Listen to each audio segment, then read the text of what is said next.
In today's video, I'm going to teach you how to change a Jira issue type after it has been created. If you've ever found yourself in a situation where you need to adjust an issue type in Jira, whether you've selected the wrong one initially or the nature of the task has evolved, this guide is for you.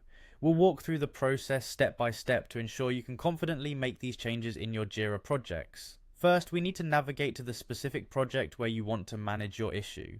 This is the starting point and it helps to know your way around your Jira interface. Typically, you'll have a list of your projects on the left side, or a project drop-down menu if you're already inside a different project.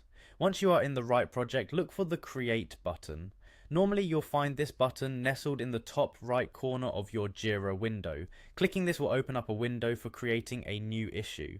Now let's fill in the necessary details for our issue. First and foremost, make sure the correct project is selected. Sometimes the default selection might not be what you intend, so double check this. Next, you'll need to select the issue type. This is a crucial step, and depending on your needs, you might choose a bug, task, or improvement. Each project might have a different set of issue types based on its configuration. Moving on, provide a concise and clear summary for the issue. Think of this as the headline. It should give anyone looking at it a quick understanding of what the issue is about. Alongside the summary, you'll add a detailed description. This section is where you elaborate on the issue or task, providing all necessary information that might be useful for anyone working on it or reviewing it. Jira also offers optional fields that can help streamline your workflow, especially in larger teams or projects.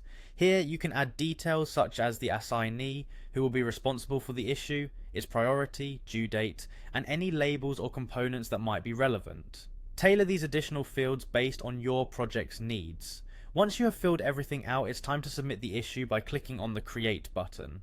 After submitting, the issue appears on your project board. If you need to change the issue type, navigate to the issue you just created.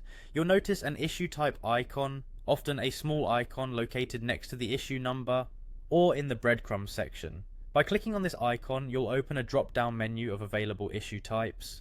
Choose the new issue type that aligns better with the work scope, and just like that, Jira will automatically update the issue type for you.